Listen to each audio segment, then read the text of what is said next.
Très bien, ben commençons.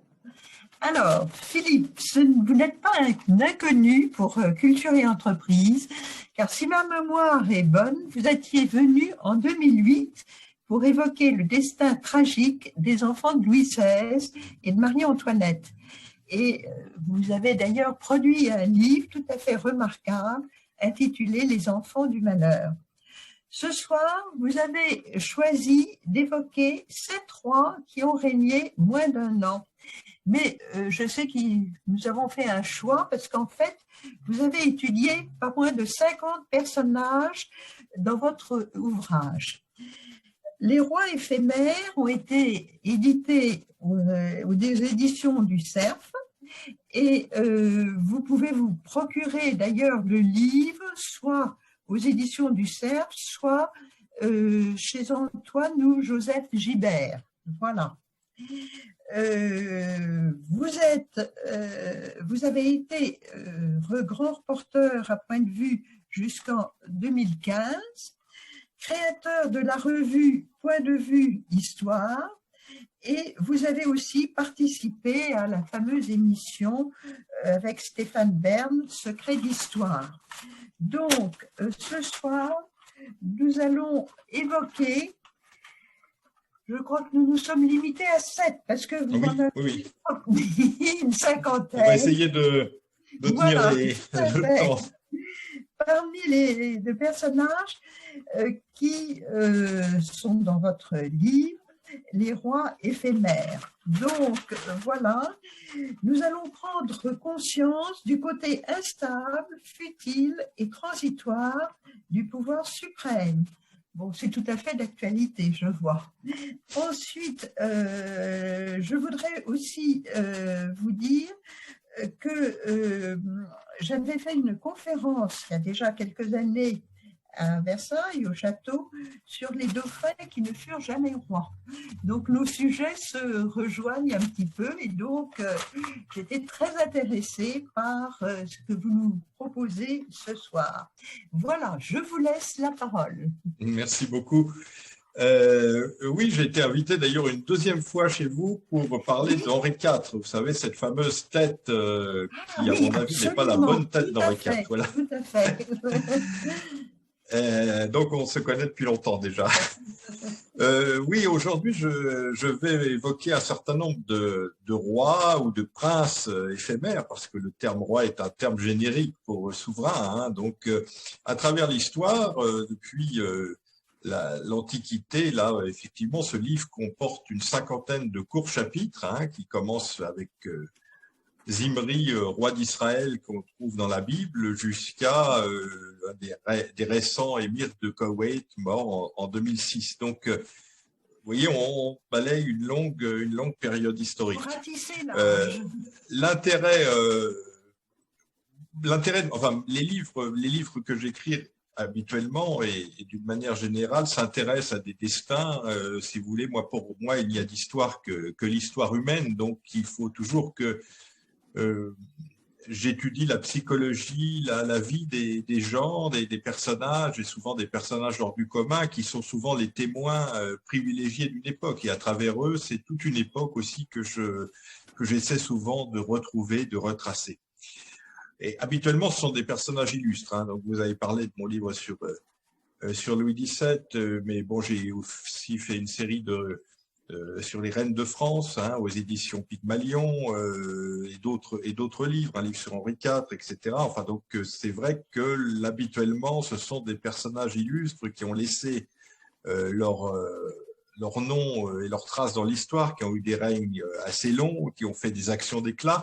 Or là, à contrario, ce livre retrace les aventures, ou tout au moins l'histoire de personnages dont le destin a été en général bref. En tout cas, les règnes ont été très courts, puisque je me suis limité à environ 1 an. Ce sont des règnes qui ont duré moins d'1 an, mais qui pourtant, pour certains, ont quand même laissé leurs traces dans l'histoire.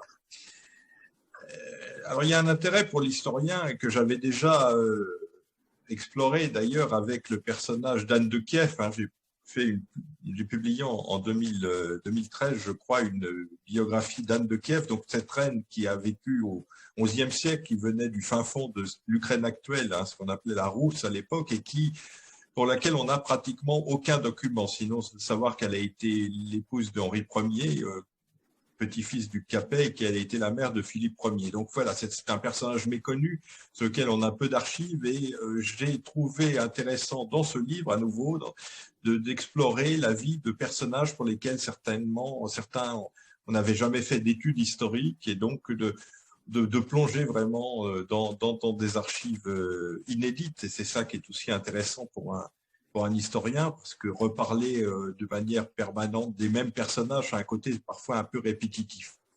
Alors, parmi ces personnages, certains vont être morts au berceau, détrônés dès l'enfance, hein, comme par exemple le fameux Édouard V d'Angleterre, qui a été victime de son fameux oncle Richard III, l'infâme Richard III.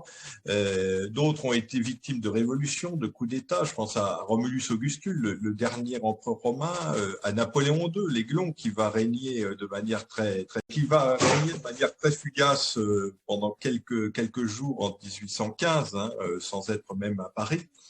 Ou également Louis XIX, dont je vais vous parler tout à l'heure, Louis II de Hollande, Fouad II d'Égypte, hein, le fils de Farouk, qui pendant quelques mois, en 1952-1953, va être roi d'Égypte alors qu'il est encore au berceau. D'ailleurs, Fouad est toujours vivant actuellement. J'ai eu l'occasion de le rencontrer à plusieurs reprises pour point de vue. Donc, vous voyez, ce sont des personnages très différents. D'autres ont été assassinés, d'autres sont morts de maladie après seulement quelques semaines de règne. Je pense à Frédéric III, l'empereur de Prusse, l'empereur d'Allemagne Frédéric III de Prusse, qui en 1888, donc c'est le père de Guillaume II, hein, va régner seulement 90 jours parce qu'il était atteint d'un cancer de la gorge déjà très avancé, donc son règne va être particulièrement court et particulièrement tragique.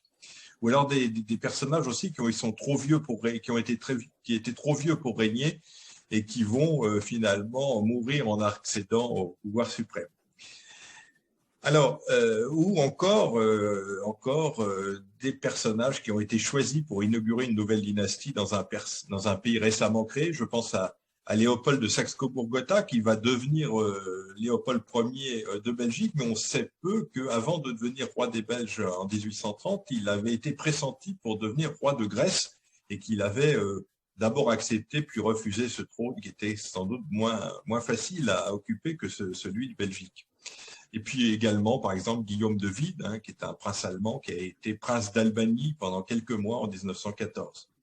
Et puis également, enfin, des aventuriers qui s'étaient inventés un trône, en quelque sorte, hein, les uns relativement sérieux. On parlera d'Aurélie-Antoine de Toulins tout à l'heure, le roi d'Araucanie, ou encore Antoine Fornelli, roi de Tana aux Nouvelles-Hébrides, hein, un aventurier corse qui donc s'est fait roi aux Antipodes, et d'autres carrément fantasques à la limite de la folie, comme le roi Boris d'Andorre, l'empereur du Sahara, Jacques Le Bouilly. Tous ces personnages, bien sûr, je ne vais pas les passer en revue aujourd'hui. Hein.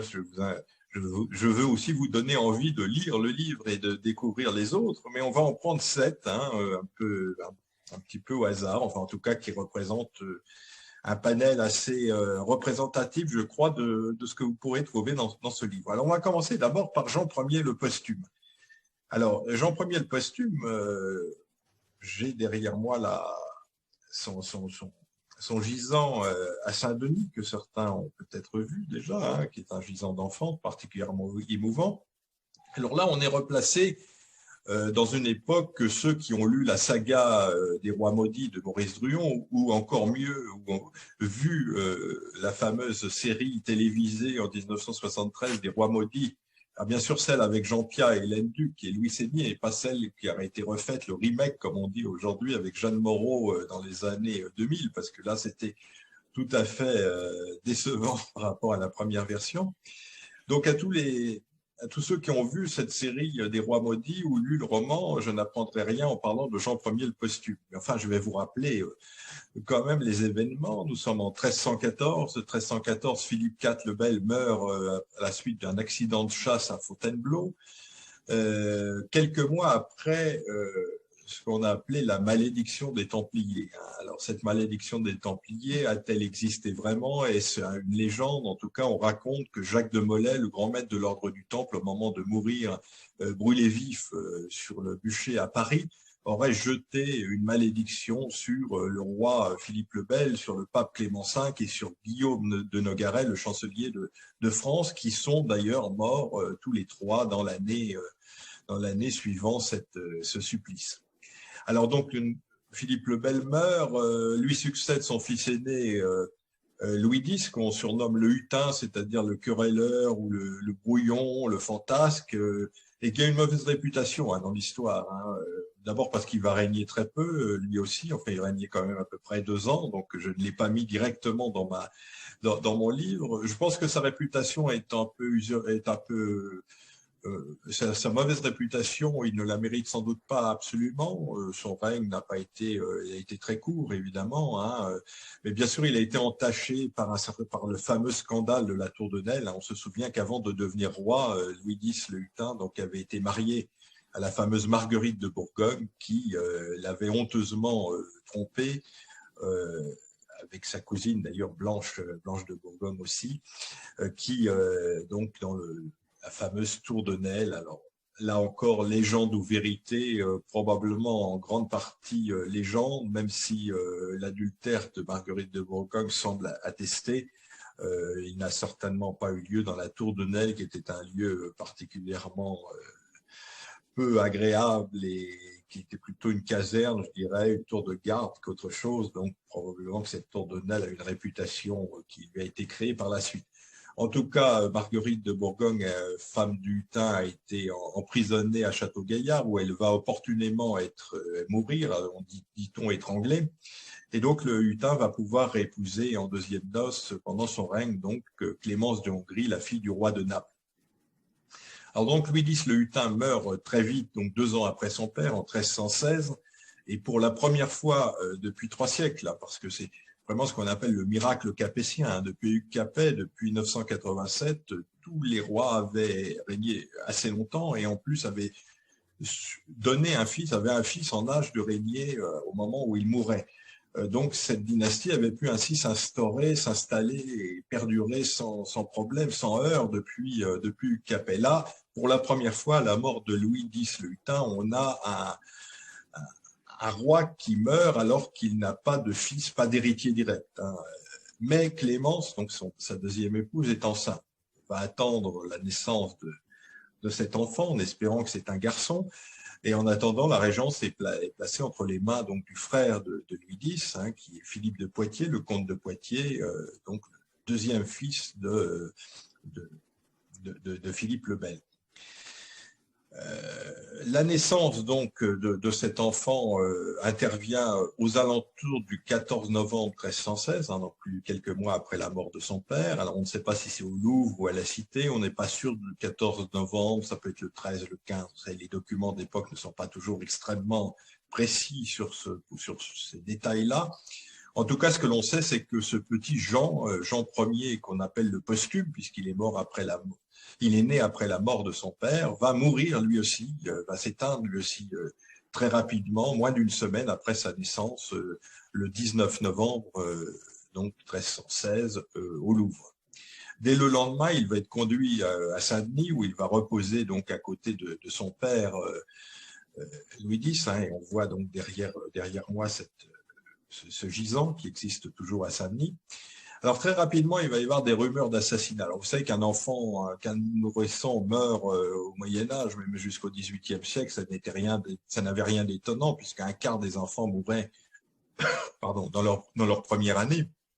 Mais tout de même, il va y avoir des rumeurs d'assassinat autour de ce décès prématuré. Donc on va accuser, bien sûr, alors là on revient au roi maudit de Maurice Druon, on va accuser la fameuse Mao d'Artois, la comtesse d'Artois, qui est aussi la belle-mère de Philippe de Poitiers, et donc elle aurait, dit-on, empoisonné, enherbé, comme on disait à l'époque, le bébé pour que son gendre devienne roi de France. Il va y avoir un procès qui va être intenté autour d'une sorcière d'Artois, hein, Isabelle de Ferrienne, quelques mois plus tard, qui va prétendre avoir fourni des filtres d'amour et même du poison à Mao d'Artois, mais finalement le procès va se terminer par un non-lieu et donc Mao d'Artois sera blanchi, je dirais, de cette accusation. Malgré tout, reste ce soupçon peut-être qui plane au-dessus d'elle dans la disparition de cet enfant. En tout cas, le Philippe V, Philippe donc de Poitiers, l'oncle du nouveau-né, devient roi à ce moment-là.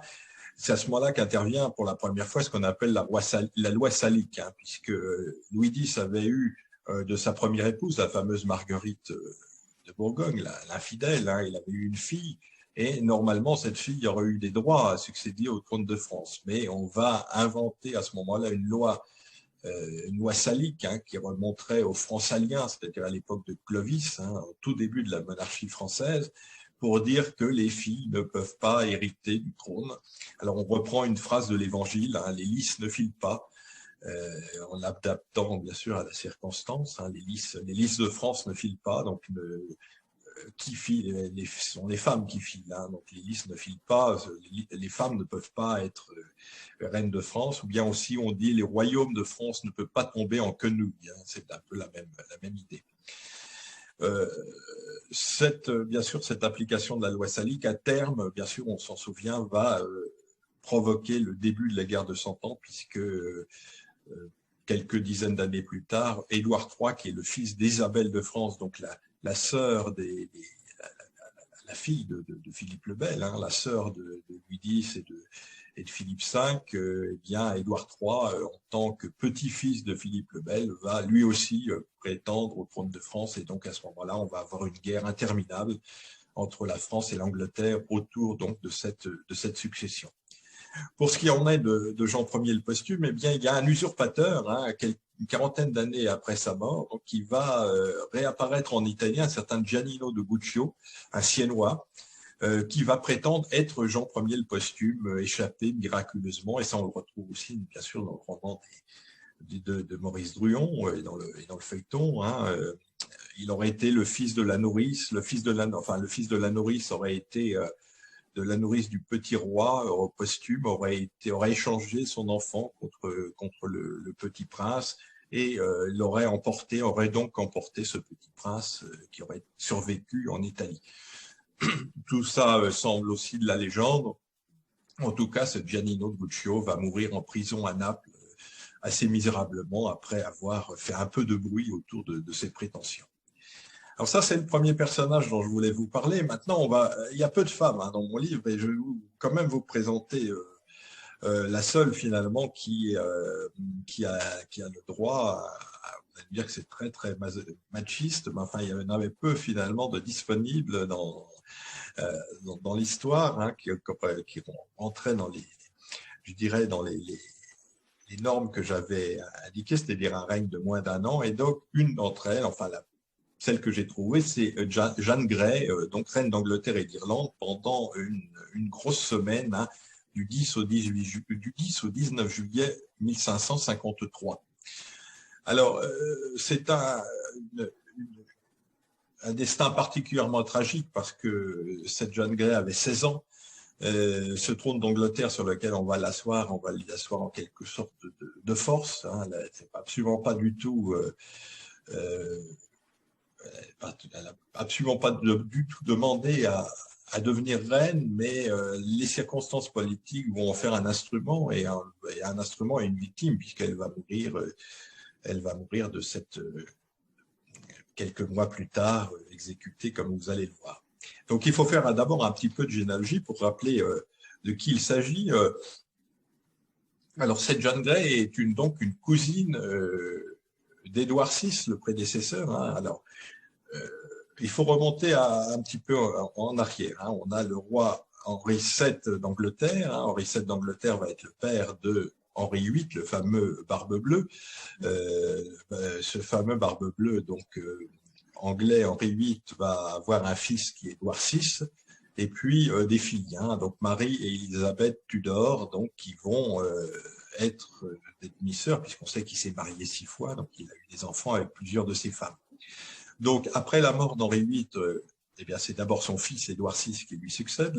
Édouard VI va mourir assez rapidement. Donc, ensuite, on a en ligne de succession bien ces demi-sœurs, donc Marie et Élisabeth Tudor, les filles d'Édouard VIII, qui sont censées monter sur le trône. Mais l'aînée, qui est donc Marie Tudor, est catholique, et vous savez qu'Édouard VI avait, que Henri VIII, pardon, Édouard VI d'ailleurs aussi, avait créé l'église anglicane, l'église d'Angleterre, avait rompu avec Rome, et donc l'idée qu'une catholique, Marie Tudor, puisse devenir monter sur le trône d'Angleterre, devenir reine d'Angleterre, ça gêne beaucoup les protestants. Donc on va essayer de l'écarter, on va essayer aussi d'écarter Élisabeth Tudor, parce que on a en fait autour du petit roi Édouard VI, qui est mort, donc qui est le fils aîné d'Henri VIII, il y avait ce Édouard VI avait un favori, un conseiller intime qui va donc mettre en avant son propre fils, et qui l'a marié à une autre héritière du trône, qui est donc une petite fille d'Henri VII, qui est donc cette Jeanne Grey. Donc cette Jeanne Grey, finalement, elle arrive très loin en ligne de succession. Elle est que quatrième, après les filles d'Édouard VIII, après également Marie Stuart, qui a été reine de France. Donc tout cela passe avant elle, mais le conseiller, le favori, donc le duc de Northumberland, qui était le favori, le conseiller intime d'Édouard VI, va intriguer pour placer sur le trône cette Jeanne Grey, qui est finalement assez loin dans la ligne de succession. Alors bien sûr, cette Jeanne Grey, elle a 16 ans, elle va être simplement un instrument entre les mains de ce Northumberland, qui va en quelque sorte la placer sur le trône pour lui-même gouverner derrière elle. Mais ça ne va pas durer très longtemps. Elle accepte de devenir reine contrainte et forcée, mais comme je l'ai dit, 8 jours plus tard, Marie Tudor, donc la catholique, fait son entrée dans Londres, et la malheureuse Jeanne Grey va être immédiatement mise en prison et ensuite exécutée à la Tour de Londres. Elle va même devenir, pour les calvinistes, pour les protestants, une sorte de martyr, puisque on va la presser de se convertir au catholicisme. Elle va refuser, et finalement elle va mourir décapitée à la Tour de Londres le 8 février 1554, alors qu'elle n'a pas encore 17 ans, avec beaucoup de constance et beaucoup je dirais, de grandeur d'âme et de sang-froid et de sérénité, puisqu'elle s'était dit prête de passer du trône à l'échafaud. Et au moment de poser la tête sur le billot, elle va dire: le poids du sort m'accable et j'ai hâte d'aller à Dieu. Donc c'est vraiment quelqu'un qui est là dans toute dans tous ces personnages que je présente dans ce livre. C'est un des personnages peut-être les plus qui meurt à l'âge de 17 ans. On va passer à un personnage un peu plus amusant peut-être, qui est Théodore de Neuhoff, qui est un roi de Corse. Alors, on parle beaucoup des indépendantistes corses à l'heure actuelle. Enfin, il y a quelques années, on en parle un petit peu moins maintenant. Enfin, de temps en temps, on entend parler de revendication d'autonomie ou d'indépendance de la Corse, mais on ignore souvent que les Corses ont eu un roi, et un roi allemand en plus, puisque ce Théodore de Neuhoff était un Allemand, un gentilhomme westphalien, donc né en 1694, et qui, par le plus grand des hasards, enfin en tout cas par un jeu des circonstances et des aventures, va devenir pendant quelques mois baron de Neuhoff. Et donc né en 1694, il est orphelin très jeune, et donc il va faire une carrière militaire. D'abord, il va être page de la duchesse d'Orléans, vous savez, la fameuse princesse palatine. Et ensuite, il va faire une carrière militaire, alors d'abord dans les armées françaises, puis dans l'armée de l'électeur de Bavière. Alors c'est un personnage très haut en couleur, dépensier, couvert de dettes et qui fuit ses créanciers, qui va fuir ses créanciers à travers l'Europe, qui va en quelque sorte devenir va servir toutes les causes pourvu que ça puisse lui rapporter. En 1715, il suit la cause de Jacques-François Stuart, le prétendant donc Stuart à la couronne d'Angleterre et d'Écosse. Il descend avec lui, il fait une descente à Aberdeen en Écosse qui se termine mal. Ensuite, il passe au service de la Suède, de l'Espagne. En Espagne, à Madrid, il va se marier avec une riche héritière dont il vole les bijoux et ensuite il se sauve, il revient en France, bien sûr, avec ses bijoux. Il arrive en France en 1720, à l'époque à l'époque du fameux John Law, ou Lass, hein, vous savez, le fameux surintendant des finances du régent, qui va faire cette combinaison financière donc à Paris, donc au moment de la Régence. Neuhoff donc spécule avec John Law et le fait fortune. Après, c'est la banqueroute, il perd toute sa fortune. Enfin, vous voyez, c'est un personnage vraiment très qui roule sa bosse un petit peu à travers l'Europe et qui n'a pas beaucoup à avoir, comme je vous ai dit, circulé à travers l'Europe et servi un peu toutes les couronnes possibles et imaginables. Il est même allé jusqu'en Turquie. Et donc, en 1733, il se retrouve à Livourne, où là, il va s'aboucher avec des chefs corses qui sont là en exil et qui intriguent contre l'occupation génoise de leur île.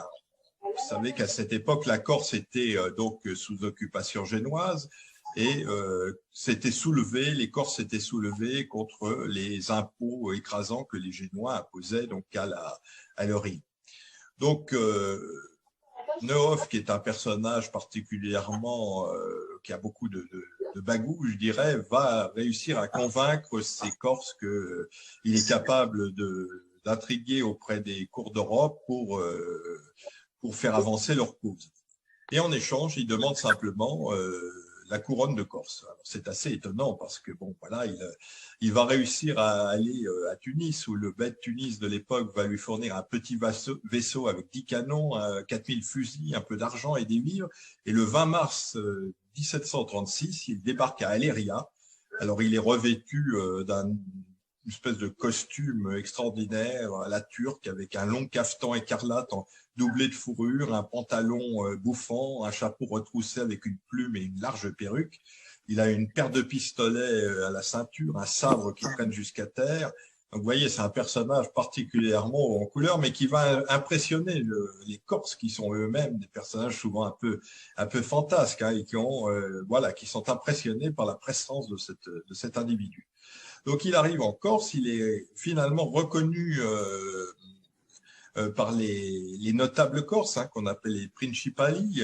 Il s'installe au palais épiscopal de Cervione, et où il va être le 15 avril suivant, donc toujours en 1536, il va être reconnu désigné comme roi de Corse héréditaire par donc les chefs des paroisses de l'île. Roi de Corse, mais avec une charte qui présage d'ailleurs ce que sera les constitutions, hein, les constitutions à l'avenir, les royaumes constitutionnels de l'avenir. Alors il prévoit un programme de réforme.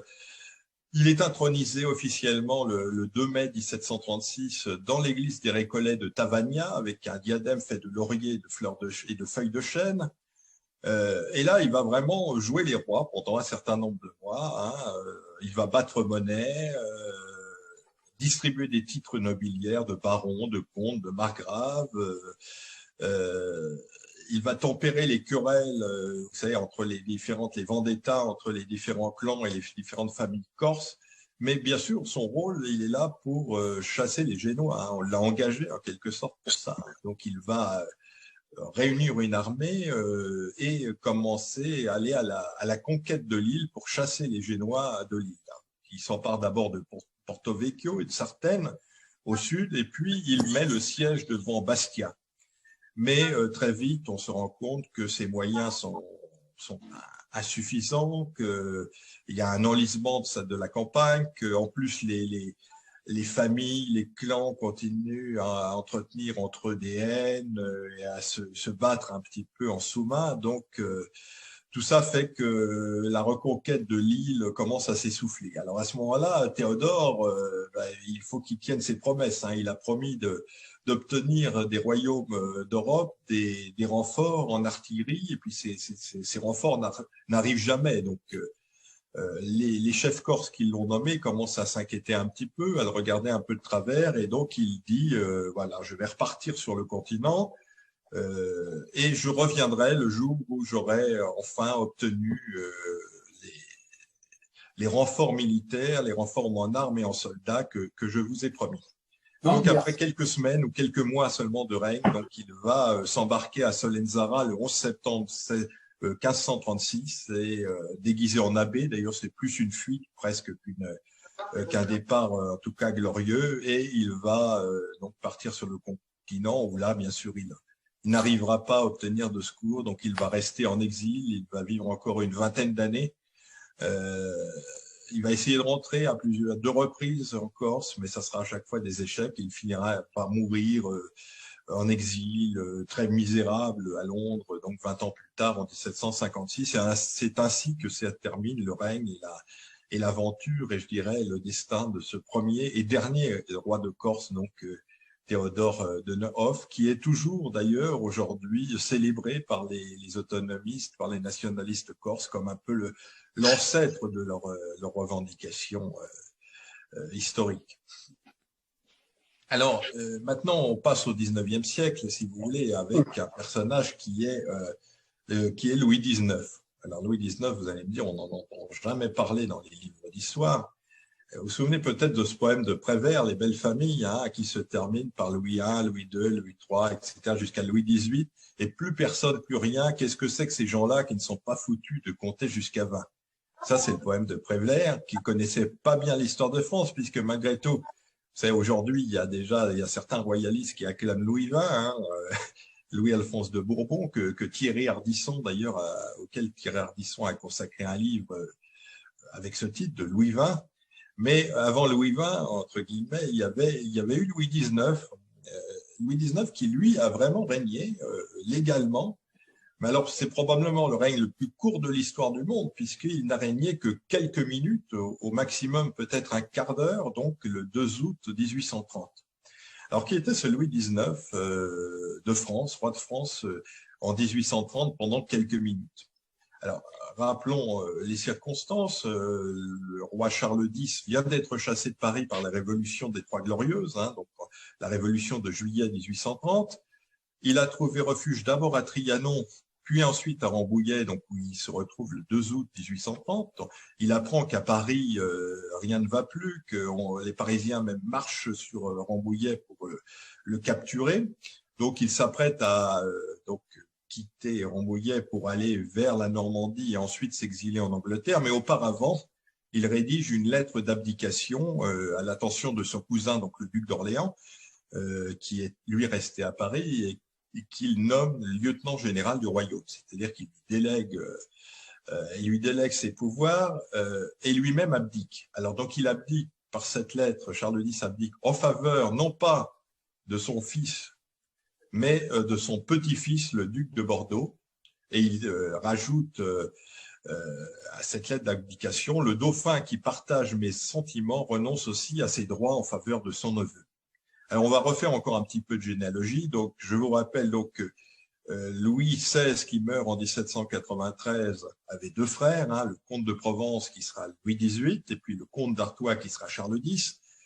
Louis XVIII n'a pas eu d'enfant, il va mourir en 1824 donc, sans enfant, donc c'est son frère d'Artois qui devient Charles X. Lui, Charles X a eu deux fils, donc le fils aîné, le duc d'Angoulême, Louis-Antoine, qui est né à Versailles en 1775, marié à sa cousine germaine, Madame Royale, la fille de Louis XVI, n'a pas d'enfant, et le deuxième, le duc de Berry, Charles Ferdinand, a été assassiné en 1820, mais il avait été marié à Marie-Caroline de Bourbon-Sicile, et ils ont eu un fils, Henri Dieudonné, donc qu'on appelle l'enfant du miracle. Donc, lorsque Charles X abdique, il abdique en principe pour son fils aîné, hein, donc c'est-à-dire le duc d'Angoulême, Louis-Antoine, celui qui n'a pas d'enfant, mais qui est tout de même le dauphin, hein, qui est l'héritier direct du trône.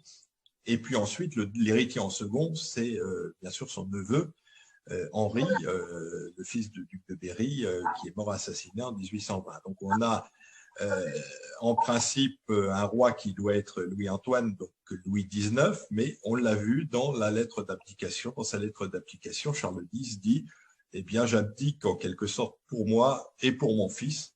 Et donc, il oblige son fils aîné, donc Louis-Antoine, le duc d'Angoulême, qui aurait été Louis XIX, à contresigner cette lettre d'abdication. Donc, si vous voulez, dans l'absolu, Louis XIX va avoir régné le temps d'une signature, hein, entre la signature de son père Charles X et lui-même, lorsqu'il va parapher cette lettre, il a été roi pendant quelques minutes. On dit même que Charles X l'aurait pressé de signer en lui disant « Je ne vous laisserai même pas régner quelques minutes, signer immédiatement ». Voilà, en tout cas, ça c'est peut-être la légende. En tout cas, voilà, Louis XIX qui a régné ces quelques minutes, donc du 2 août 1830, aurait dit après « J'ai signé qu'on ne me demande plus rien ».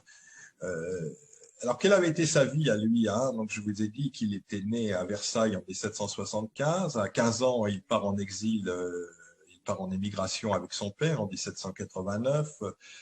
Ça va être une longue période donc d'immigration jusqu'en 1814 où il va, entre-temps, il se sera marié en 1799 avec sa cousine germaine, donc la fille de Louis XVI, Madame Royale, Marie-Thérèse, qui est la seule survivante du Temple. Le couple n'aura pas d'enfant, on ne sait pas s'il était impuissant ou si son épouse était stérile. Enfin, en tout cas, le mariage n'aura pas de descendance, le couple n'aura pas de descendance. Au moment de la Restauration, c'est lui qui, en 1814, donc le duc d'Angoulême, arrive le premier en France puisqu'il débarque à Saint-Jean-de-Luz et il proclame la monarchie à Bordeaux. C'est d'ailleurs pour ça que son neveu sera duc de Bordeaux, parce que Bordeaux aurait été la première ville en 1814 à se rallier aux Bourbons.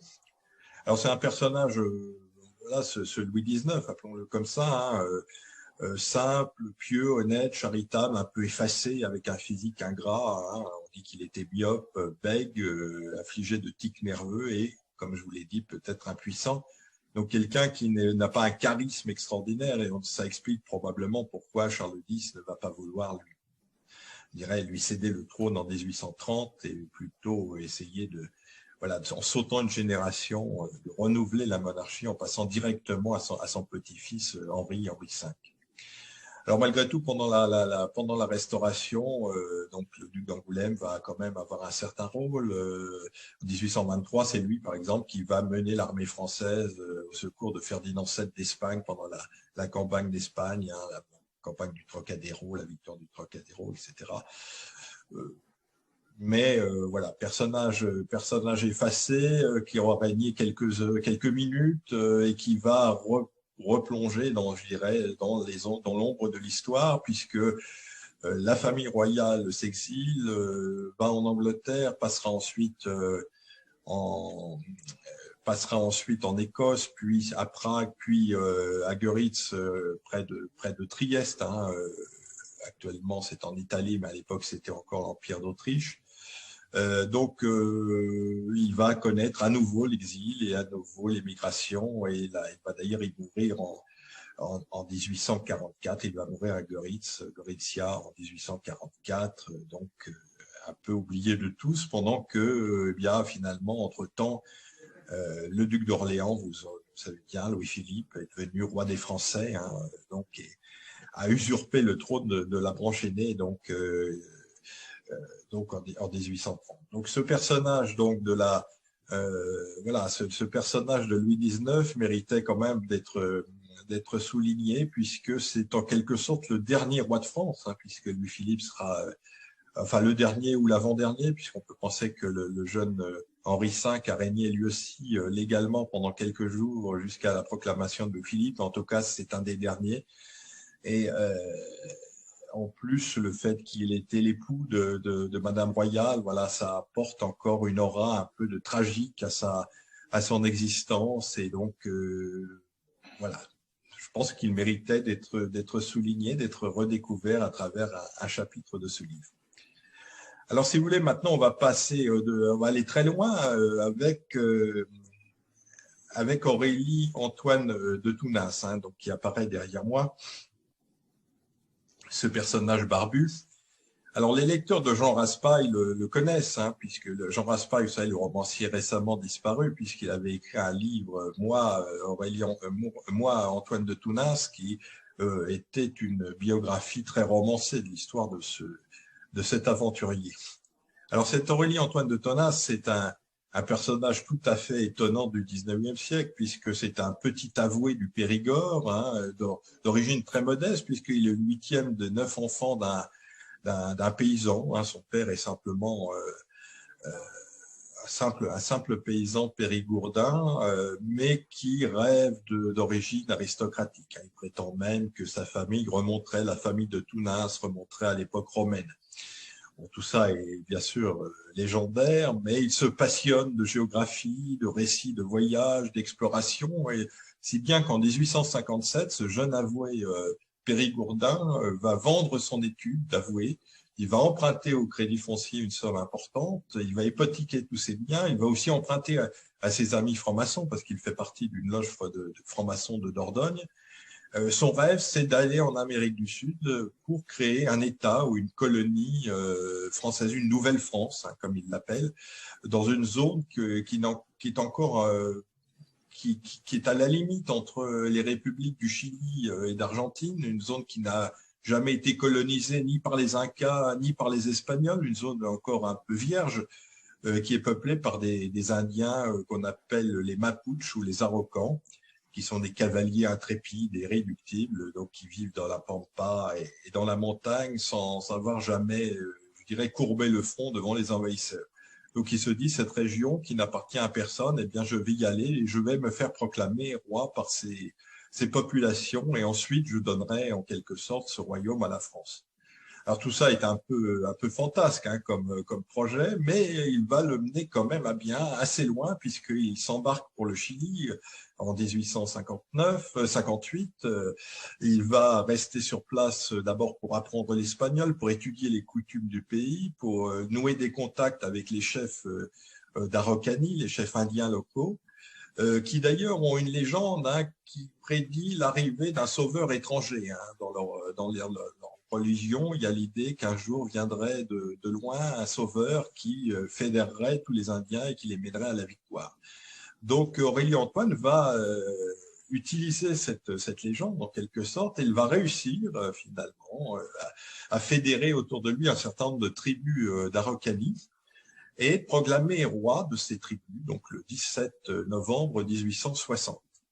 Alors là, bien sûr, je dirais, son rêve prend des dimensions nouvelles, puisqu'il va rédiger une constitution pour une monarchie héréditaire. Il va revendiquer un immense territoire qui ira jusqu'à la Terre de Feu et au détroit de Magellan, hein, donc il devient roi d'Araucanie et la Patagonie, hein, donc un territoire vraiment immense jusqu'au cercle arctique, par exemple, pratiquement. Il crée des armoiries, un drapeau à 3 bandes horizontales, bleu, blanc, vert. Il fait frapper des monnaies, fait composer un hymne national,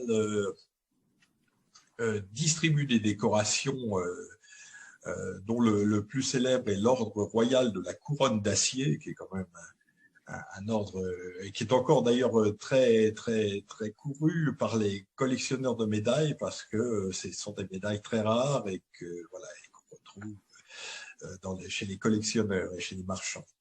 Alors très vite, son aventure bien sûr transparaît à Paris, où on en parle dans les journaux. Cette aventure rencontre d'abord beaucoup d'incrédulité dans les journaux parisiens et beaucoup de moqueries. Son projet n'est absolument pas soutenu par Napoléon III, hein, donc, qui est à l'époque le chef de l'État, c'est le Second Empire.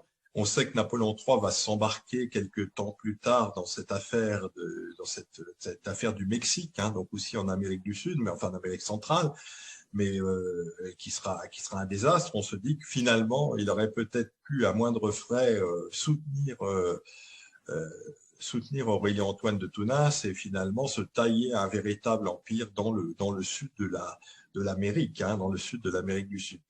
Bon, en tout cas, la France ne s'implique absolument pas dans cette histoire. On ne sait pas très bien pendant un an, donc il va rester sur place à peu près un an au milieu des populations indiennes. On ne sait pas, on a des difficultés à mesurer l'action réelle de ce roi de Patagonie et Araucanie, hein, sur place. Toujours est-il qu'à la fin, il va être trahi par les siens, capturé donc le 5 janvier 1862 et condamné à la prison à Santiago du Chili. Mais très vite, il est considéré, enfin, il est reconnu mentalement irresponsable et expulsé vers la France. Donc, il revient en France à ce moment-là, en 1863, et là, l'aventure, bon, prend un tour à la fois un peu cocasse parce qu'il va rédiger des brochures, rechercher des appuis, essayer de recruter des colons, lancer une souscription nationale, tout ça, c'est un échec. Il va s'endetter, devenir quelqu'un, va devenir, mais en même temps, il va devenir une figure parisienne à la mode, hein, dans les cabarets de Montmartre. Il a cette grande barbe d'aventurier qu'on voit derrière, avec cette chevelure particulièrement opulente. Donc, c'est un personnage que l'on remarque et qui va donc devenir une espèce de figure un peu amusante du tout Paris du Second Empire. Il va essayer à plusieurs reprises de retourner en Amérique du Sud. À chaque fois, c'est des échecs à 3 reprises. Et finalement, il va en revenir malade et il va mourir assez misérablement et assez tristement, donc dès 1878, à Tourtoirac, près de son village natal, donc en Dordogne. Donc son aventure se termine comme cela, de manière un peu triste.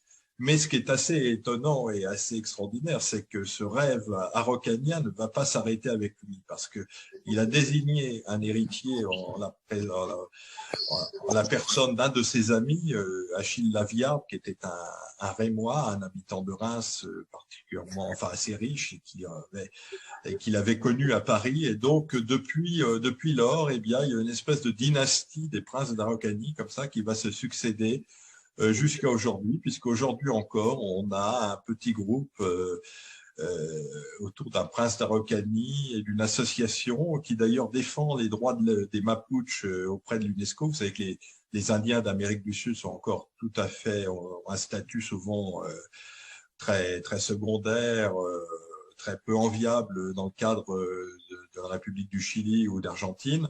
Et donc, eh bien, ces Araucans, ces partisans de l'Araucanie en France et dans le monde défendent, enfin, essayent de défendre, d'être un porte-voix pour les droits des Mapuches opprimés en Amérique du Sud.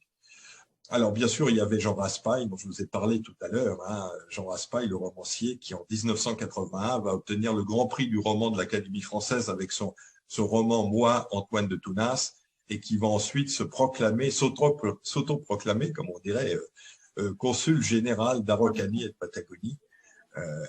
Une de ces phrases est assez jolie, d'ailleurs, ça résume bien cette histoire d'Araucanie. Hein, le rêve et la réalité se confondent aux bandes extrêmes du monde. Hein. C'est voilà, l'Araucanie, le Patagonie, c'est une espèce de rêve lointain, de rêve qui a caressé cet avoué périgourdin, Antoine de Tounas, et qui continue à faire rêver encore des générations après lui. Alors, autre personnage, voilà, alors, très différent.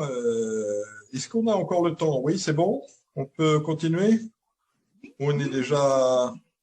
Oui, on peut continuer un peu, parce qu'on a démarré un peu en retard quand même. D'accord, je vais en faire encore un. Hein, voilà, bon. Donc je vais terminer peut-être, je voulais parler du pape Jean-Paul Ier. On va plutôt parler de Michel II Romanov, parce que ça, c'est un personnage qui n'est pas du tout connu. Parce que si on vous demande, je pense à chacun d'entre vous, quel est le dernier empereur de Russie, quel est le dernier tsar, vous allez dire Nicolas II. Hein, Nicolas II qui va être assassiné avec toute sa famille, avec Ekaterinbourg en 1918. Et en réalité, il y a eu un tsar encore après lui, alors qui a régné très peu, qui a régné une journée, hein, qui était son frère Michel II, Michel Alexandrovitch, qui est donc le dernier des Romanov, qui va être tsar de Russie du 15 au 16 mars 1917. Alors, je vous rappelle le contexte, évidemment, la guerre de 1914 qui éclate à la suite de l'assassinat de François Ferdinand à Sarajevo, de l'archiduc François Ferdinand à Sarajevo, la Serbie accusée par l'Autriche d'être derrière cet assassinat. L'Autriche, le ton monte, déclare la guerre à la Serbie, qui est donc soutenue par la Russie, et bien sûr par un enchaînement de choses, et bien la guerre devient mondiale. Alors la Russie, dans un premier temps, l'armée russe va être considérée, vous savez, comme le rouleau compresseur. Hein. On pensait que les Russes allaient passer sur l'Allemagne et finalement, eh bien, l'armée russe, même si elle est puissante en nombre et en hommes, elle manque cruellement d'armement, de matériel, et l'industrie russe derrière aussi, même si elle est en plein décollage, s'essouffle très vite, et on arrive en début de 1917 à véritablement une situation très critique en Russie, dans l'Empire, avec des pauvretés terribles dans la classe ouvrière, une misère terrible, ce qui fait que le 3 mars 1917 éclate une grève des ouvriers à Pétrograd, hein, c'est le nom de Saint-Pétersbourg qui deviendra ensuite Léningrad à l'époque, donc une grève qui va dégénérer très vite en révolution, puisque le 12 mars 1917, les soldats et les prolétaires donc, vont fraterniser, et un gouvernement provisoire est instauré sous la houlette du prince Lvov, hein, qui est un libéral, donc ça c'est un premier pas vers la révolution, et le même 15 mars, donc le 15 mars, le jour où ce gouvernement libéral de coalition est mis en place, eh bien le tsar Nicolas II, qui est à son quartier général à l'armée à Pskov, va abdiquer. Il abdique, alors il pense d'abord abdiquer en faveur de son fils, le fameux tsarevitch Alexis, mais vous savez qu'Alexis était hémophile, hein, était très très malade, maladie héréditaire qu'on ne soignait absolument pas à l'époque, hein, donc il était sujet à de violentes hémorragies, et donc il était assez improbable qu'il puisse exercer le rôle de souverain en exercice. Donc Nicolas II eh bien, renonce au nom de son fils également et fait passer la couronne à son frère cadet, donc Michel Alexandrovitch, qui a 38 ans, qui est donc le fils lui aussi d'Alexandre III, et donc qui recueille donc en ce 15 mars 1917 la couronne bien ébranlée, hein, de l'empire russe. Alors ce Michel Alexandrovitch, ce grand-duc, était quelqu'un qui jusqu'à maintenant avait eu une vie à l'écart de la politique.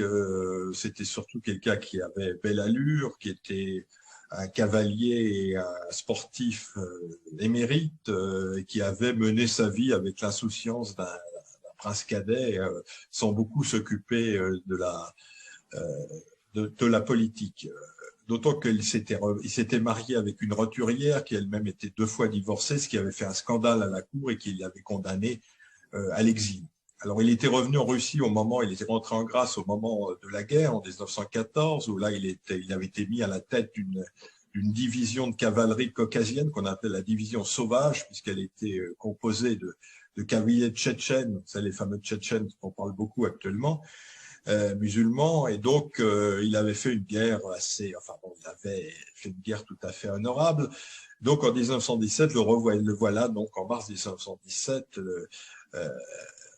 héritier du trône, donc tsar en exercice, puisque son frère a renoncé en sa faveur, et donc dans la matinée du 16 mars, eh bien il est à Pétrograd, il réside à Pétrograd à ce moment-là dans un hôtel particulier de l'avenue qu'on appelle l'avenue des millionnaires, hein, Millionnaire, où là il va recevoir une délégation du fameux gouvernement provisoire dont je vous ai parlé. Donc tout son règne va se résumer, je dirais, à cette journée du 16 mars 1917, puisque pendant quelques heures, eh bien les membres du gouvernement, les délégués du gouvernement provisoire qui viennent le voir, s'évertuent à le convaincre de renoncer au trône, en particulier le chef de ce gouvernement, qui est le révolutionnaire, socialiste révolutionnaire Alexandre Kerensky, qui va devenir le chef de la Russie pendant quelques mois, l'adjure de renoncer, de ne pas accepter ce trône. Donc finalement, Michel II finalement accepte de renoncer, il abdique à son tour, donc il aura régné en quelque sorte pendant quelques heures, hein, entre la nuit du 15 mars et l'après-midi du 16 en 1917. Alors, je dirais une ironie de l'histoire, ce Michel II a le même prénom que le fondateur de la dynastie Romanov, trois siècles auparavant, hein, Michel Romanov, son destin va être tragique, hein, puisque il va lui aussi être la victime de la révolution. On sait que les bolcheviks vont prendre le pouvoir à la fin de l'année 1917 avec la révolution d'octobre, qui d'ailleurs s'est passée en novembre, puisqu'il y avait un décalage de calendrier. Michel va être assigné à résidence en Sibérie, enfin à la frontière de l'Oural, à Perm, où il va finalement être abattu d'une balle dans la tête par les communistes locaux dans la nuit du 12 au 13 juin 1918. Donc, il va mourir lui aussi un peu dans des conditions assez similaires à celui de son frère aîné et de la famille de son frère aîné. Donc, voilà quel était le dernier empereur de Russie, le dernier tsar, dont on ne parle jamais, hein, Michel II Romanov, voilà, qui meurt dans le tourbillon de la révolution bolchevique. Voilà, alors j'aurais bien parlé de Jean-Paul Ier, hein, qui est aussi un souverain. Voilà, j'en dis quelques mots. Vous vous souvenez tous, pour ceux beaucoup d'entre vous ont vécu 1978, les 33 jours du règne de Jean-Paul Ier, Albino Luciani, celui qu'on avait appelé le pape au sourire, qui avait apporté une simplicité dans l'exercice de la fonction pontificale et qui va mourir très rapidement, probablement d'une crise cardiaque. Mais on a beaucoup entouré sa mort de mystère et on a raconté, mais sans doute à tort, qu'il y aurait eu soit empoisonnement, soit assassinat. En tout cas, tout ça est probable, est très très très improbable. En tout cas, on a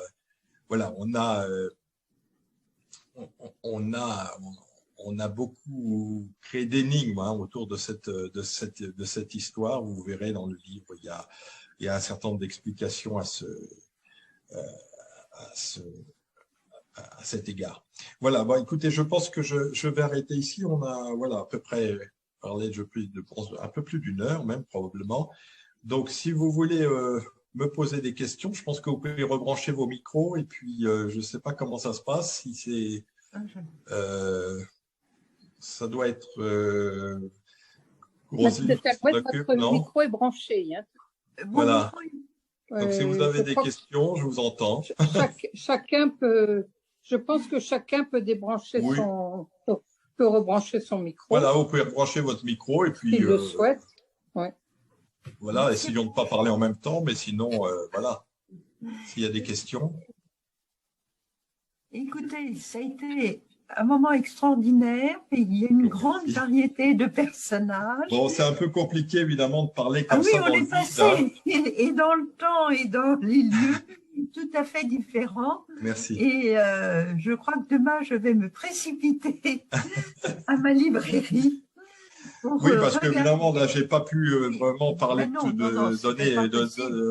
Voilà, il y en a beaucoup. Il y a aussi des assassinats. Là, on n'a pas d'assassinats. Enfin, vous voyez, on a vraiment et puis ça peut se passer en Asie. Il y a des empereurs du Japon, des empereurs de Chine, des empereurs de Vietnam, un doge de Venise, Napoléon II. Vous voyez, enfin, on a beaucoup de variétés. C'est très varié. Vous avez ratissé large de toute la planète qui est passée. Absolument. Voilà.